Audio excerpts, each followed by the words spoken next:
I am Linda Adams. I'm the dietitian with the Staff and Faculty Health and Wellbeing Program. And we have various presentations throughout the year on various topics. And so this is one of our nutrition presentations. So thanks for coming today. I wanted to let you know that the session is being recorded and that you will get the recording after we get it captioned.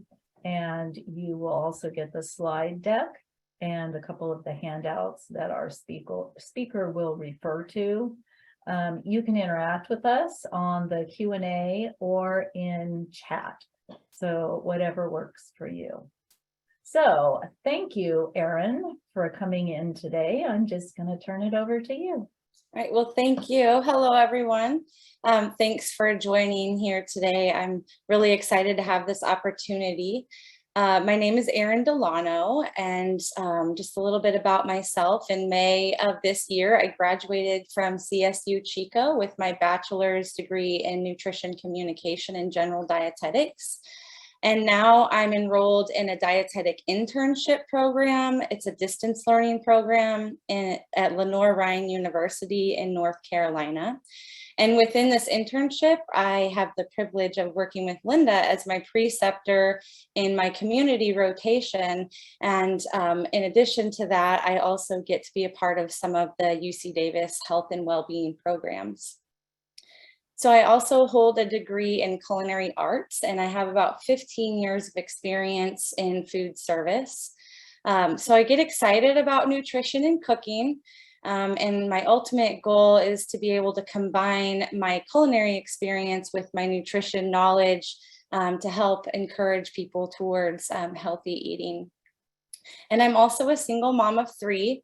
So I know all about the struggles and stresses that comes along with deciding what's for dinner.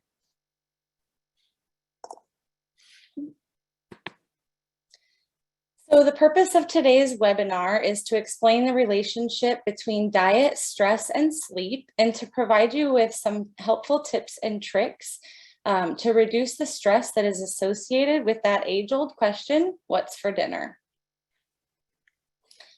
So what is for dinner? Well, you all know the story. You've just gotten done from a long, hectic day. You're tired and hungry and asking yourself, what am I going to make for dinner? So you might think about what sounds good or what you have at home.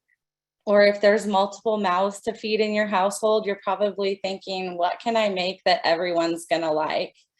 And then the stress begins to build as you think about whether or not you should stop at the grocery store or the nearest fast food restaurant. And having spent the last 10 minutes trying to decide what to do, you make the impulsive decision to grab whatever is quick and easy.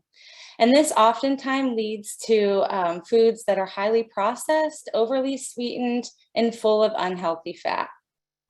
And this lack of planning around dinner time can lead to poor eating habits, unnecessary stress, and low quality sleep. So to start out, I would just like to provide you with some information on how diet, stress, and sleep are related. So research has found that there is a relationship between eating and sleeping. So whether it's a poor diet that leads to inadequate sleep or inadequate sleep that leads to a poor diet, there is evidence linking the two. So studies have found that a lack of sleep often causes hormonal imbalances in our bodies that can affect us negatively. So the hormone, when we don't get enough sleep, the hormone that tells us we're hungry tends to increase, and the hormone that tells us we're full tends to decrease. And when this happens, we're more prone to having food cravings that are higher in fat and calories and lower in protein. And we have an increased desire for snacking, and irregular eating patterns form, causing those negative impacts to our health. So ultimately, we want to eat a diet that is rich in fruits, vegetables, proteins, and whole grains, and that will help lead to a better night's sleep. So what is the relationship between stress and sleep? So although stress is an important part of our biological functions, too much of it can have a profound impact on sleep and overall health. So when we're under a lot of stress, our bodies will release hormones like adrenaline that can cause a lot of metabolic responses. For example, we can have increased blood pressure, we can have muscle tension, our heart rate tends to increase, we can see spikes in our blood sugar, and our digestion tends to slow down. So secondary to that, our bodies will also release a hormone called cortisol. And studies have found that people who have higher levels of cortisol in the evenings have more trouble sleeping at night. So recognizing the events in our lives that trigger these stresses and finding out ways to cope with that stress can help to reduce these negative effects that it has on sleep. And studies have found that sleep can improve quickly after a stressor is reduced or goes away completely. So what does all of this have to do with deciding what's for dinner? Well, when we have a lot of stress about deciding what's for dinner, then we tend to make these poor food choices and our meals become irregular and less structured. And then these poor food choices and irregular eating patterns, along with this stress, can lead to low quality sleep.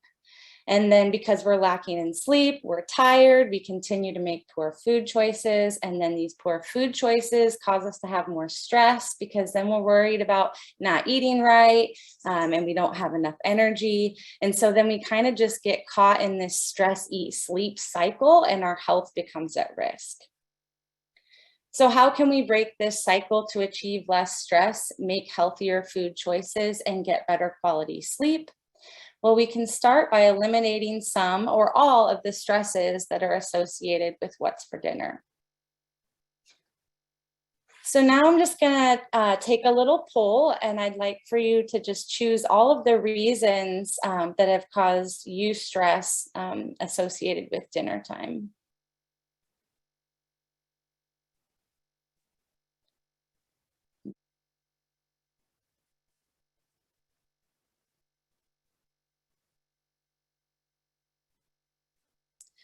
So it looks like it's pretty unanimous that most of you chose that you just don't have the time or that you're too tired. And I know picky eaters can be a big one as well. Linda, I don't know if you can see what some of the other reasons were in the chat. Yeah, I don't see that anybody has entered another reason. So if anybody does, I'll be sure and share it. Okay, no problem. So I'm going to go ahead and stop the poll because it looks like everybody participated.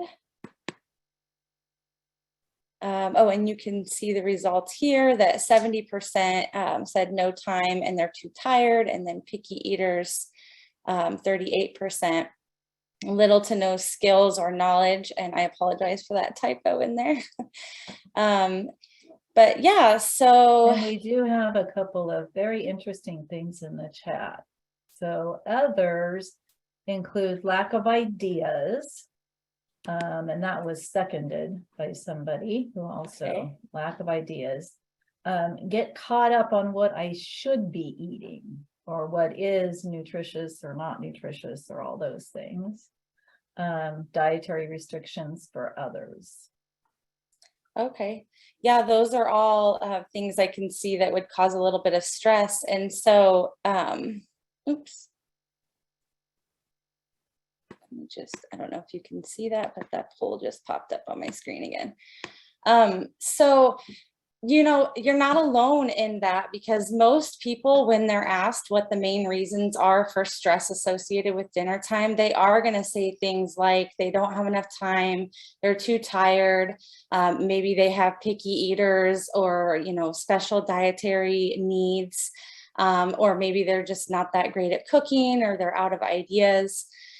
So today I am going to address some of these reasons by sharing with you some helpful tips and tricks to dinner time made easy. Because when we can remove the stress associated with what's for dinner, we can work towards achieving optimal health. So before I get into the tips and tricks, I just want to kind of take a minute to go over what a nutritious meal looks like. So a healthy meal is going to be appropriately balanced with fruits, vegetables, proteins, whole grains, and fat. And ideally, fruits and vegetables should make up about 50% of your plate, and they should consist of a variety of different colors. Your protein, whether that comes from a plant source like dried beans, tofu, nuts, or an animal source like meat or dairy, that should consist of about 25% of your plate. And then the other 25% of your plate should consist of whole grains and fiber-rich foods.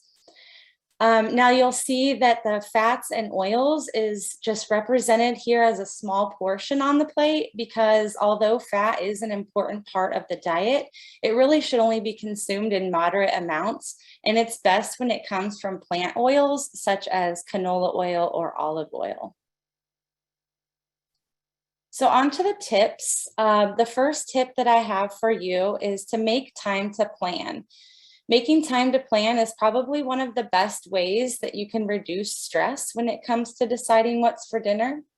And it's best to choose one day at the start of your week to take inventory of what you have in the kitchen and then plan your meals around that. Now, I know it seems probably overwhelming for some people, but creating a meal plan doesn't have to be time consuming. And there's lots of ways to make meal planning quick and easy. And when we can plan our meals for the week, we not only save time, but we save money, we make better food choices, and we maintain a consistent timeline for the evening. And all of this will ultimately lead to less stress and more time for relaxation and quality sleep. And having a more pleasant eating experience will give your body the time that it needs to rest and digest before heading off to bed for a good night's sleep. So just a few tricks to creating a meal plan that works is to get a meal planning form that's simple and easy to print and that gives you space for jotting down notes or starting a grocery list of items that you know you're going to need. You can also use this form to write in any of the activities that you have for the week so that it's easier to plan your meals accordingly.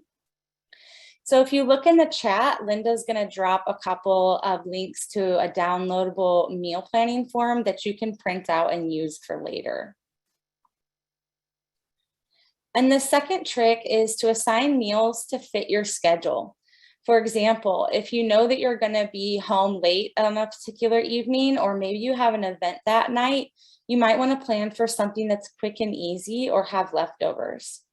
And then on the flip side to that, maybe there's a day that you know you're going to have a little bit more time for cooking. So that might be the time to experiment with a new recipe or make something that's a little bit more involved. And then lastly, when assigning meals to fit your schedule, you want to make sure to give yourself a flex day. Give yourself at least one day that's open for flexibility, because you never know what's going to come up. So, or this could be a night that you reserve for eating out, or if there's like a shift in your schedule, having that flexibility allows for those things. And then another helpful trick is to plan your meals incrementally. So basically what this is this kind of just allows you to like jot down ideas and recipes as they come to you throughout the week, rather than waiting all at one time and then having to sit down and come up with a whole week's worth of menus or dinner ideas, all at once. And then also be sure to include a leftovers night, or even two if you're, planning meals for yourself or maybe just one other person. It doesn't hurt to have two leftover nights. In my family, we call these free-for-all nights because everybody is free to kind of choose whatever they want, and they really love having that freedom. And then lastly, my personal favorite is to keep it simple. There's no need to reinvent the wheel each week. I like to stick to recipes that I know and love, and it's okay to repeat meals from week to week. So the next few slides I have are just going to address some additional helpful tips to consider when making a meal plan. And these tips will give you more control over your meal times as well as diversify your food choices. So the first consideration is to include something for everyone. So this means that you want to make sure that there's at least one component in each meal that everyone likes. This is going to prevent you from becoming a short order cook and making multiple meals in order to please everyone at the table. So if that means that somebody is only going to eat the green beans because that's the only thing that they like that's being offered, that's perfectly okay. No one's going to go hungry, and it's likely that they're going to get the other nutrients that they need from another meal. This also allows for the opportunity to introduce new foods to picky eaters. Having a familiar option in addition to something that is new is more likely to lead to the acceptance of that new food. And then keep in mind that sometimes it takes 10 to 15 exposures to a new food before it's accepted. So don't give up offering it after it's rejected for the first time. But if you've tried to get your picky eater to eat new foods and they still refuse, another helpful trick is to find ways to maybe camouflage those foods. For example, you can, puree vegetables and hide them like in sauces or a casserole. You can even hide stuff in like a hamburger patty or a veggie patty. One thing that I've done before is, mashed up bananas and put them in like the pancake batter. If you're trying to get someone to eat more bananas. And then if you're still concerned that someone in the family won't get enough to eat, then you can come up with some alternative options that are quick and easy, like peanut butter and jelly, or even just leftovers. But you want to keep these options limited and not as appealing, because the idea is to encourage family members to eat what is being offered. So if your picky eater is someone who's old enough, then you can also encourage them to make whatever alternative option for themselves. This kind of takes the pressure off of you to make that extra food, and it gives the other person responsibility over themselves. And it also gets them involved in the process. So something else to consider when meal planning is to have themed dinners. This can help to take the thinking out of meal planning and gives kids, family members, and housemates something to look forward to. You can have a themed dinner for every night of the week, like you see here, or just 1 or 2 nights of the week. It's really entirely up to you. But I promise you, no one's going to get sick of themed dinners. I mean, doesn't everybody love Taco Tuesdays or breakfast for dinner? I know we love that around here. And so, if you have kids, this is also a great opportunity to get creative and maybe get them involved in making dinner with you, or they can kind of help plan what you're having for that particular evening. And then if you live alone, or if you're just cooking for 2, you can also scale back the number of nights for themed dinners, and you can alternate like different themes from week to week. You can also freeze any extra portions for future nights, or you can just add an extra day during the week for leftovers. So there's really a lot of room for flexibility and variety here with themed dinners. So the last helpful meal planning consideration I have is to double down on known favorites. So if there's a particular meal or dish that you know is a family favorite, why not just make twice as much of it? So with batch cooking, you double the recipe that you're already making, because you're already chopping and preparing ingredients. So why not just do a little bit extra? It doesn't really take that much more energy, and it actually will save you time in the long run. Doubling down on favorite meals will also give you more alternative options for those nights when someone doesn't want what's being offered, like I mentioned before, or, perhaps something comes up last minute and you're unable to make what's scheduled for that night. Or maybe you want to try that new recipe and you're just not sure that, everybody's going to like it. So now you have, something that's already cooked and it just needs to be reheated. as an alternative option. It's also an excellent opportunity, like I mentioned before, for freezing extra meal portions. These can be thawed and reheated at a later time. For example, if you've been looking to taking your lunch to work or school a couple times a week, having these frozen meals gives you that option without having to do a lot of extra work. And generally speaking, most foods or meals will last about 3 to 6 months in the freezer before they get too freezer burnt and kind of lose their quality. And then lastly, making double the portion can work if you're interested in meal swapping with friends, family, or coworkers. And if you're not familiar with meal swapping, this is when you get a group of people together, decide on different recipes or meals to make, and then swap them around so that everyone goes home with a different meal for each day of the week. This is also a great way to relieve some of the stress around making dinner. And it's also a great opportunity for getting together and socializing with other people. This concept can also work if you live in a roommate situation. However, instead of swapping meals, you can swap who's responsible for making dinner each night. Okay, so once you've decided on a meal plan, the next tip is going to be creating a shopping list. So I don't know about you all, but if your household is anything like mine, it seems like somebody's always running out of something or somebody needs something. And it's just hard to get everything on the shopping list so that you don't forget something. So I just want to share with you some of the tricks that I use when creating the shopping list that saves me time and keeps me from forgetting something and having to make multiple trips to the grocery store. So the first tip is to keep an ongoing shopping list. This can be done on a meal planning form or just a piece of scratch paper. But keeping an ongoing list in a convenient spot, like your refrigerator or the countertop or a desk, is a huge lifesaver.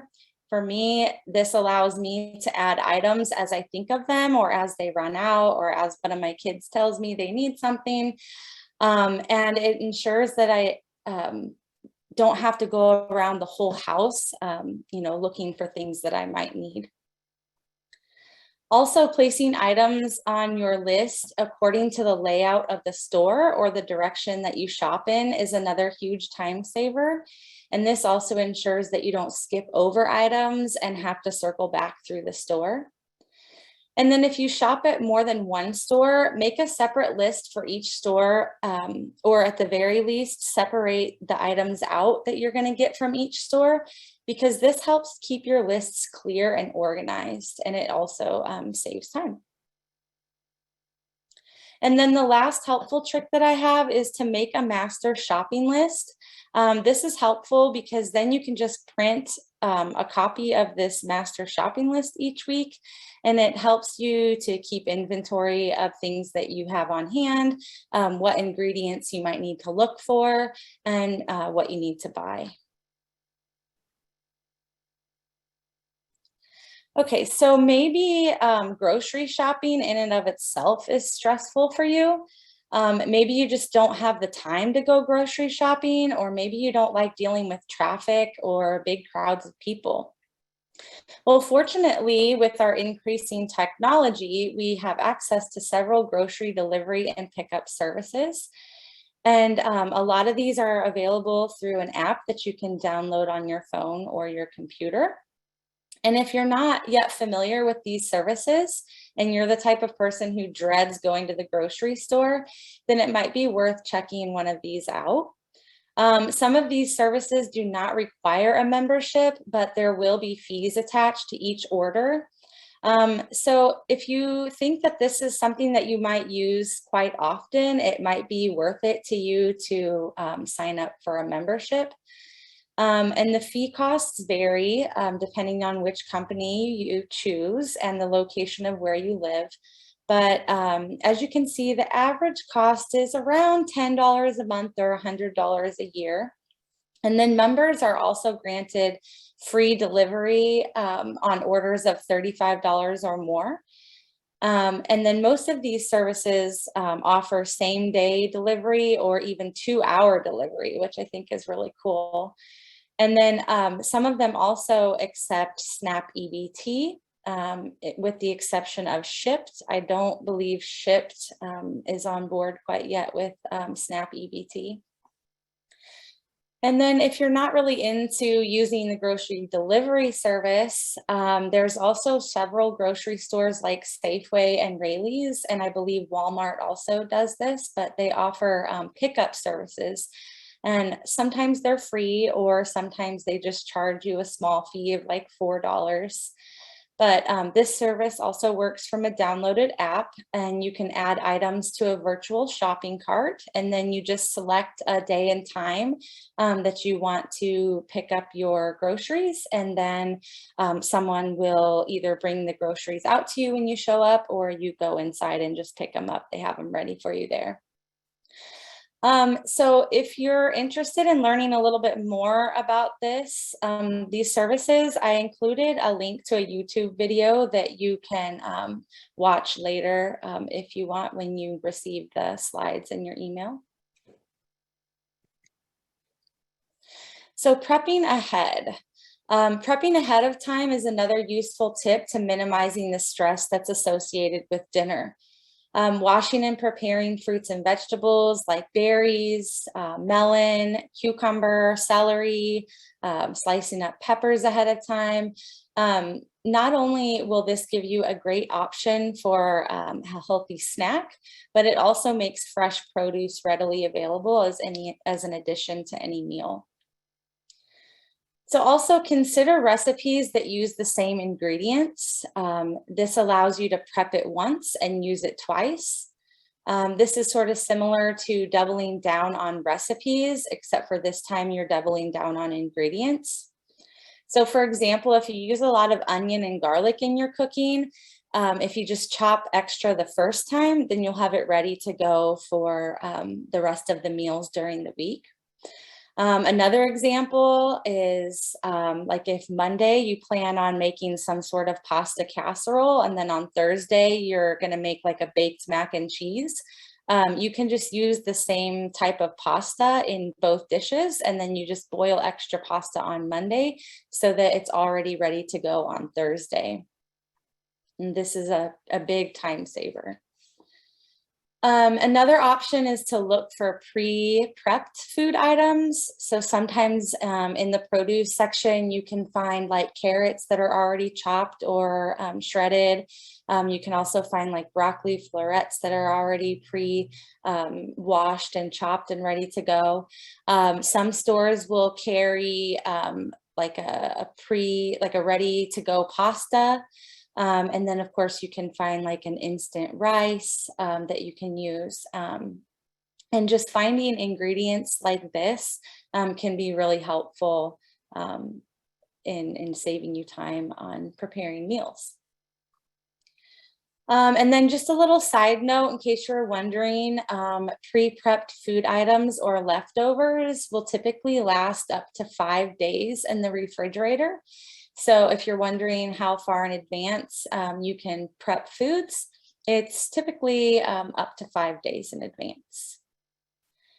And then my last tip for you is to keep extra staple foods on hand. So having things like rice, pastas, canned goods like beans or tomato sauce or broths, canned or frozen fruits and vegetables. Having all of these things on hand can be helpful in many different ways. It will make your meal planning easier, and it will give you backup options in case you're missing an ingredient or if something unexpected happens. Having these things on hand will just leave you feeling less overwhelmed overall. So keeping recipes on hand can help you to decide what to make when you find yourself in a rut. Recipes spark creativity, and they give ideas for diversity in food choices. And whether you're looking to try something new or if you're just looking for something quick and easy, there are many different ways to find a good recipe. So some ideas here, you can go old school with a cookbook or those tried and true handwritten recipe cards. There's also many different magazine options like Food Network, Cooking Light, Bon Appetit. Those are a few that I've used before that I like. Rayleigh's also has a free magazine. There's Something Extra magazine, has a lot of recipes in it that have been good. There's also a plethora of websites out there that you can either subscribe to, or a lot of them will offer free recipes. Just a couple of the ones that I like to use are All Recipes, Taste of Home. There's one called Love and Lemons. She has some really good recipes on there. And then you can even just do a simple Google search for recipes that are quick and easy to make. Some search queries that I put in are like recipes for 30-minute meals or healthy recipes using 5 ingredients. Those are always good ones that generate a lot of really good recipes. But my personal favorite are the recipe apps. The popular ones are Yummly, All Recipes Dinner Spinner, and I've used Whisk before. I really like that one. And what I really like about these apps is because it's a really great way to organize and keep track of your favorite recipes or to explore new recipes that you'd like to try. And most of the time, these apps come with really cool features that will allow for your special dietary needs or preferences. A lot of times they'll provide a shopping list of the recipe ingredients. They'll display nutrition information for you. And they also have a lot of ratings and reviews, which I really like because you can actually go on there and see what people have to say about a particular recipe that they've made. So recipe apps really do come in handy. And then my last tip for relieving dinner time stress is to be flexible because let's face it, life happens. You know, sometimes something unexpected comes up and we just can't make it home for dinner, or sometimes we get sick and whatever we had planned for on Monday becomes like a can of soup or something like that. So when life happens, just give yourself some grace and allow for flexibility. You know, meal planning doesn't have to be chore time and it doesn't have to be restrictive. You get to choose what you want to make and how to adapt meal times to fit your life and your schedule. So when it comes to deciding what's for dinner, just try to take a deep breath, be creative, relax, and have fun with it. So the last thing I have is just another poll. I know we're kind of running short on time. So if you could just quickly answer how many things that you could see yourself using in the future. It looks like a lot of you would be willing to use a meal planning form. So I encourage you to download the ones that we provided there. I found those to be very simple and easy to use. Themed dinners, shopping list, great.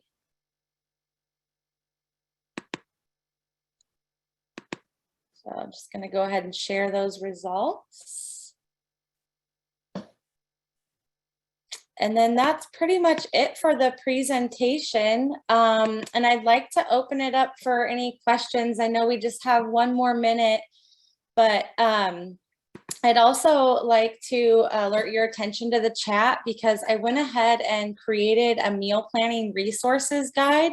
And I did that in response to some of the questions and comments that some of you made when registering for the webinar. So it just has some additional information and resources that I hope you'll find useful. Thank you so much, Erin. Do we have any questions? We were having a conversation on the chat about Oh, nice. About ordering ahead and then picking up, you know, from places like Target or Walmart. It seems like many of us did that earlier in the pandemic when it was sort of necessary. Mhm. And now having to wait for a while in the parking lot, or they lose your order, or they pick, ripe bananas and I like green ones. So there's some issues with that, but you can be Yeah. specific on your orders. My sister really likes Safeway delivery.